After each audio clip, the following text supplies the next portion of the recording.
All right, guys, we're talking about Ash vs. Evil Dead, Season 2, Episode 8. So they're just the rousing conclusion of the asylum.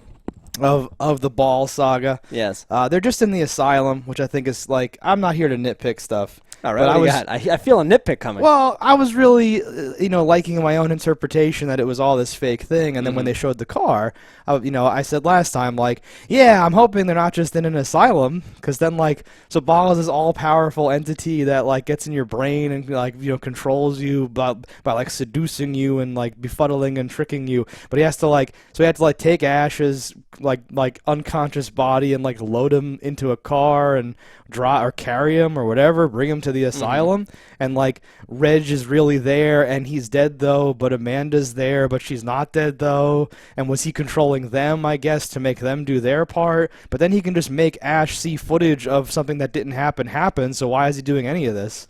Like, I don't understand what's going on. I had made a comment last week where I was like, no. What confuses me is are these if these people are really people, they have to be people there, and they are. But like I don't know. I don't know.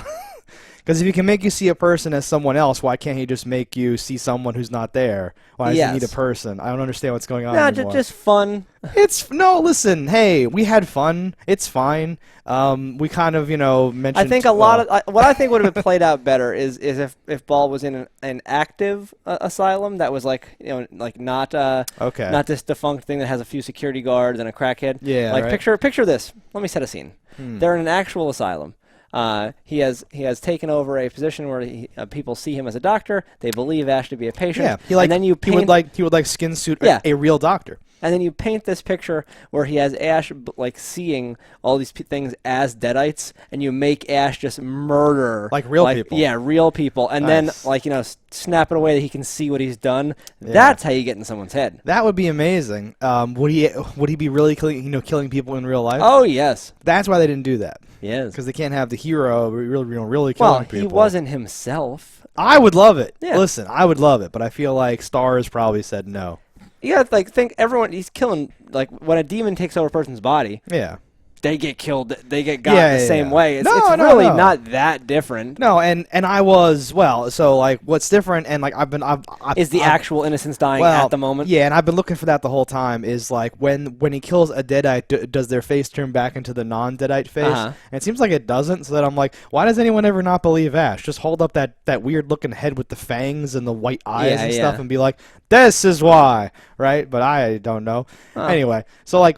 I didn't think that what happens here is like bad. I just had this thing in my head of like, oh, it's so cool, and then it's like, oh, it isn't that at all? No, or whatever, right? Whatever, yeah. No, I love my only issue with the episode. So I had thought the things that you didn't want to happen were going to happen anyway. You were like, so saying, that didn't catch me. You're like, I think I remember that the thing you don't want is happening. The part that I didn't like was when Kelly is fighting Puppet Ash. Agree. And I didn't like the part where he puts her head in the piss, okay, why not? Why not? Let's because explore I feel like that was written the other way. I feel like she should have been putting his head in it, and they didn't do that. Actually, like, well, it'll get soaky and socky, and like we can't get a second take. No, you do it, because she like really half-assedly did it. Like her face was like just barely in it, and she was like things that were unnecessary to do. Yeah.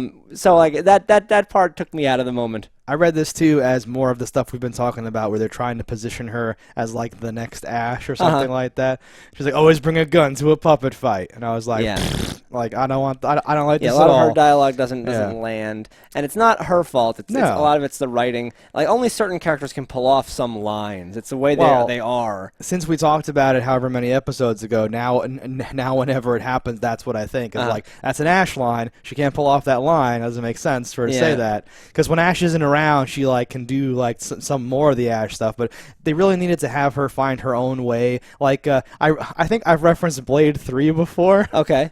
Where like I'm not sure what their plans were for Blade 4, 5, 6, and 10 or whatever what they were gonna do, but like they introduced these two characters. Yes. And one is like stoic and like an excellent warrior. Like Jessica Biel, the most unrealistic warrior in the world. Jessica Biel has like a tortured past or whatever, and the other one is like a smart mouth and like doing that Ryan Reynolds and all that stuff, right? So you've taken some traits of like Blade and you've split them up to kind of pass the torch to like a team of people. people, right? So I figured that's what they were going to do with Pablo and Kelly, but it seems like Pablo, for various reasons, is not going to be a component. I have to say this real quick because you brought it up. The Jessica Biel character. Please don't talk about Blade 3 right now. So bad. No. She's fighting in sheer darkness against a thing that has like better senses than her, is stronger than her, is faster than her, and her thought process is, well, I gotta blast techno, bitch. Yeah, I have like, to put the mission. Let me cut 1/3 of my senses out. Yep. I know. Ugh, terrible. I only brought it up because I saw what they were trying. Yeah, no, I hear what you're saying. Okay, good. That's all I need you to say. Okay, we can talk about Blade 3 some other time, and I would love to do that, but for now.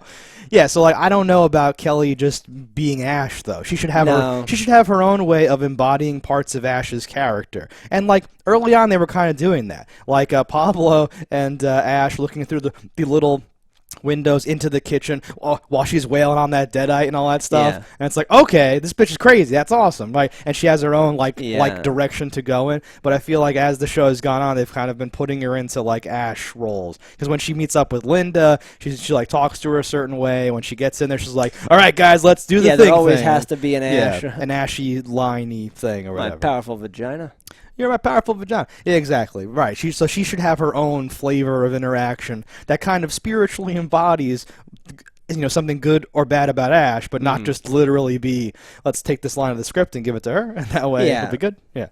And like at times she does seem smarter, and then at times you're like, oh, she's dumb. Like, yes, I know. She's an inconsistent character. It's like early Lisa Simpson versus later Lisa Simpson.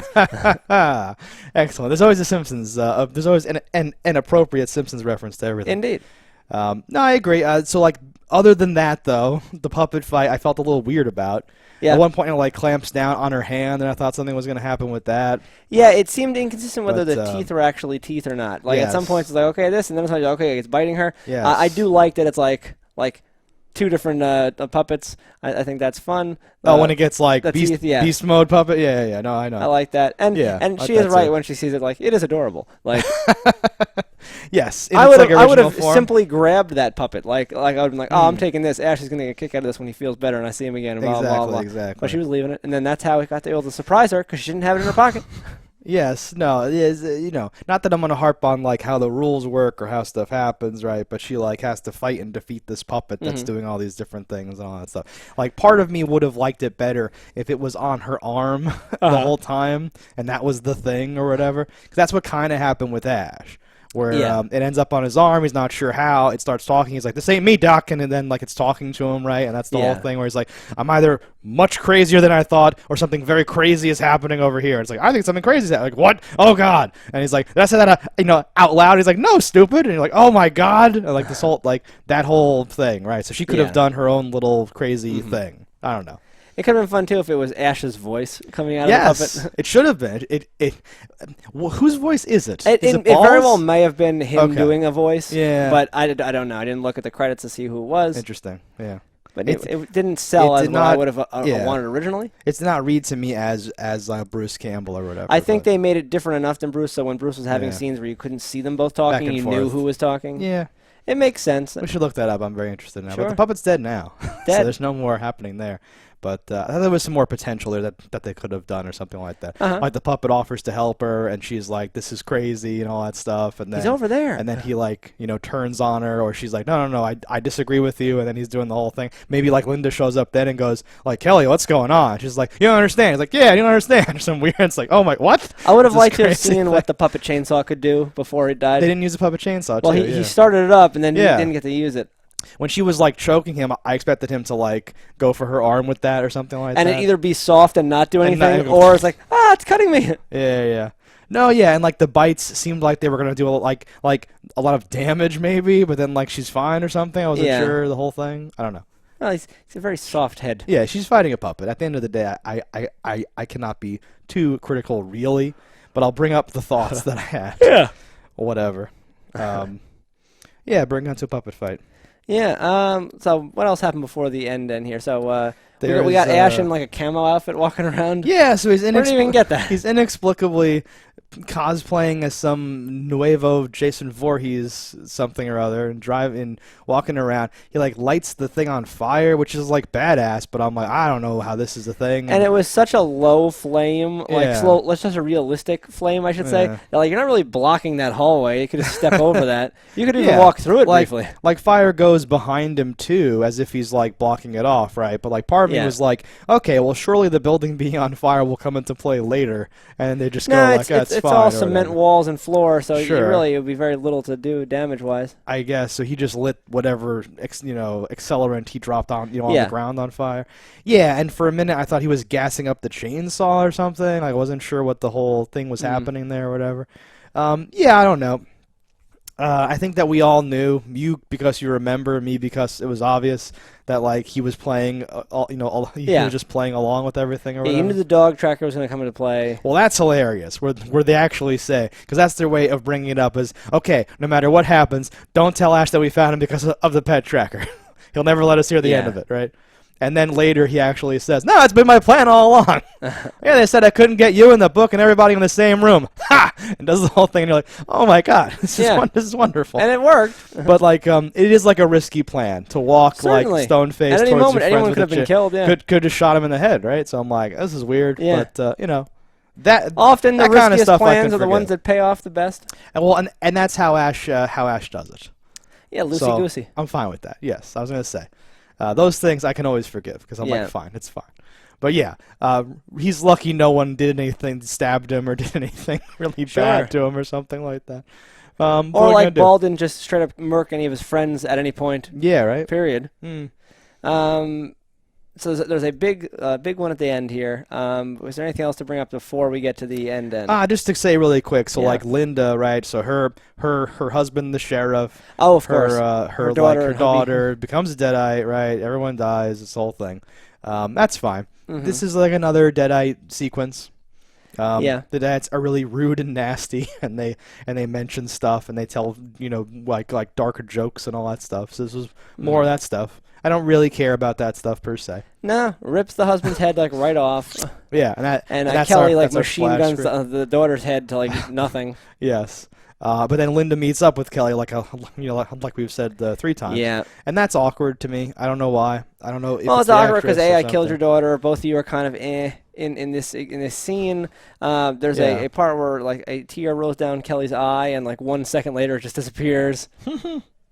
Just from using continuity issues of 2 different cuts. Yeah. No, I just like something about it. Like it's like I see what you were trying to do, and I don't really care either way. But like it's not really working. I don't really care for the mother character. That's anyway, what I mean. Like, so like all that. I don't know if it's the actress or like what she's doing or saying. At least the daughter character, you're like, okay, there's something between her and Pablo maybe, and makes Kelly jealous and this and that. Like that's something. Well, and they had that history where he saved her and all that stuff. Yeah. Like Linda has a history with Ash, and the husband and everyone else like hate each other. So like that's even better chemistry. Yeah. Because you have like, okay, Kelly made him think he pissed himself, beat him up. Yeah, he hates Ash. Ash and him fight, this and that. Good stuff. Right. So here Linda, and like Linda was actually there playing along with Ball, but because he blackmailed her, instead of using his like power, which is his thing, to make her do it or whatever. Again, I'm not here to like challenge the system or something like that, but it's like what, and then like Kelly's like I'm gonna lie to you to give you hope,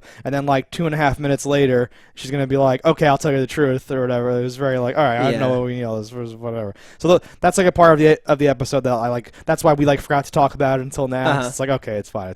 The fake Kelly crackhead one that we discover, and she just like runs through like in her bra like, and you just never see her again. I was like, they should have killed her just to wrap that character up at some point.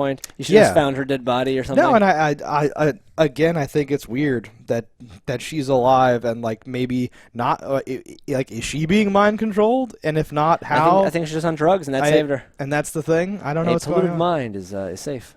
No, and like that, but imagine that we have a line from like Ball or whatever, where like like someone's like Linda can be like, you killed all these people, and he's like, I didn't kill Amanda, her mind is and then he could say her mind was filthy. I didn't want to be in there, and that's this like filthy through line. Oh my God. You punched it up. We got it. Could have been left on the editing room floor. We'll see. I don't know, but that's the whole thing. That's like what things like that I would have liked like a reference to. Yeah. Where he's like, because earlier in the episode he says, well, I'm not gonna follow through with what I said. It's so much more fun if I change it up at the last minute and all that stuff, right? He has those fucking okay. Speaking of the last minute. The last minute, we have the plan all comes together. We have Ball being held down. We have the Pablo doing his jammy on him. Yeah. And Ball gets his little last move as he explodes, where he slashes at Pablo's stomach with his nail, a nail that is not thicker than Pablo's torso. I like how you're pointing that out. That cuts him directly in half. So I really liked this scene up until that point because Ball's clawing and trying to attack. It's like you got like you have an animal held down and it's like fighting for its life and he's freaking out and Pablo's doing his jammy on him, whatever he called it, right? He's got his Brujo magic. He's like Bondi Sula, he's doing these crazy things. He was into it. This is amazing. This is great. And he's all tattooed and stuff and he's like, sure, let's bring him to me, Hefe. Does all the whole stuff to him. I'm like, this is wonderful. This is ridiculous. And he puts his thumbs into his eyes. His eyeballs, yeah. And then drop the bomb right into him. So all of the symbols on him start to flow into Ball's head or something. I'm like, oh, this is a perfect resolution to this entire subplot about him being the book and all that stuff. Because now he doesn't have to stay as the book, and all of the magic can go into Ball to kill him. And then he explodes and dies. Actually, explodes and dies, and there's black tar everywhere, and I'm like, oh, that's great, because everyone gets gooped on, because it's that's how the show do and all that stuff. Wonderful. But then we find out that one of those flailing motions that he made actually cut Pablo in half, because he's like, and it wasn't one that oh, it happened off screen. You saw there was one particular one that you're like, that was the swipe. Yes. Got him. And I remember the first time I saw this, I was like, okay, I'm picturing his guts are gonna. I saw the move, and I'm like, oh, Pablo's guts are gonna come out. Yeah, he's bad, he's got cut. And when he fell into two pieces, I was like, what? Yeah. Doesn't make any sense. But a lot of things don't make sense in the it's show. Over the so top. Really, you can't look at it in that way. And he's a fucking demon. Maybe it extends like a fucking lightsaber a little bit as it's going and comes back. I don't know what his deal is. It's like a whip. It's like a whoosh. Yeah. Yeah. But yeah, Pablo gets cut in half. Yeah, so even if his guts had spilled out, but then the audience might have thought, hey, maybe he'll be okay, or something like that. But here he's literally cut in half so that we know it has. So again, I'm not going to look at you for any spoilers. I assume there's some supernatural resolution to this. Because Pablo, I think, has been at every Comic-Con thing, and they haven't been joking, except you, and he's like, I'm dead. Well, they haven't been doing that. We saw, so I did not watch season 3, but we saw episode 1 of season 3. Okay. And so Pablo whether you remember it or not, we know is what happens. Okay. I won't say it right now because I'll let you live in blissful ignorance here. I love ignorance.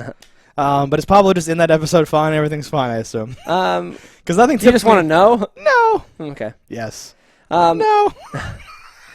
In the episode that you've already seen, Pablo is in the trunk of the car in two pieces, and they are working to get black magic to put him back together. Okay, and that's season 3. I believe. I don't think I saw that. I may have left early that year. It was the start of the episode. I might have come late. I don't think so. I don't know. But yeah, I would have said, "Wow, interesting stuff." But that's pretty much everything that happens in this episode. No. So that's what I assumed. I'd already said that, so I get credit. I assume there's some supernatural solution to fix Pablo. So that makes sense, right? Or I thought do they just talk to his head now? How do we resolve this? But then they I'm wear like, him as nah, a backpack, just his torso, and talks over his shoulder. We have to go left, Hefe. Yeah, and he's rotting the whole time, the whole thing, and he's kept alive. Yeah. No, that's what I assumed. I was hoping that because this was episode 8, so and there's 10. I was hoping now they turn their sights on something else, and they have an answer for Pablo. Maybe that is what happens. We gotta collect the Dragon Balls. Yes, exactly. So there's a clear quest that they embark on, and that's your finale or whatever. Because Ball's already dead, and he was the bad of this thing or whatever. Yeah. I assume he's dead. But we only have 2 more episodes, and we have to get the I have team. No memory at all what happens in these last 2 episodes. Right? It feels weird. I have no memory whatsoever. If there was one more episode, I'd be like, okay, Ruby's there's something we can do, but it's too risky. And they're like, come on, we owe it to Pablo. We gotta do this. And they go, yeah, man, let's get Pablo. Okay, bitch, you're not immortal anymore. And he goes, oh god, and he's like, you bitch. Okay, and then they all have to go, right? And then Chet's like, come on, guys, this car. Oh, he's dead. He's dead, but he's back. And he's like, the car's gassed up. Let's go. And everyone goes off on a quest to get the special thing they need, right? There's someone who can help us, but they're if you have the ability to bring people back to life, Chet should come back to life too. Definitely. I don't think he does. I literally told, like, when Chet died, because that's why it's in my head, I thought they were going to do the American Werewolf in London thing, where he's just there but has a big hole in his chest the whole time, and, like, only Ash can see him or something like that. I would love stuff like that. I'd be down for that. Yeah, there's still time. You know it doesn't happen, though, because you've seen the whole show already. Well, I haven't seen season 3 Oh, you just see that? just the first episode. Sweet. So we're going to be even soon. Yeah. That's nice. Okay. I don't like us having this uneven of course. memory of everything. So, okay, so we're almost done. We Yeah. have no memory of what happens. Yeah, no predictions for the next episode. Anything could happen. And here we go, guys. That was this episode of Ash vs. Evil Dead. Let us know in the comments what you thought about it. Don't die in a fire, and we'll see you next time. Hello, internets. I just love watching JustDaggers. If you've enjoyed this video as much as I have, click that subscribe button.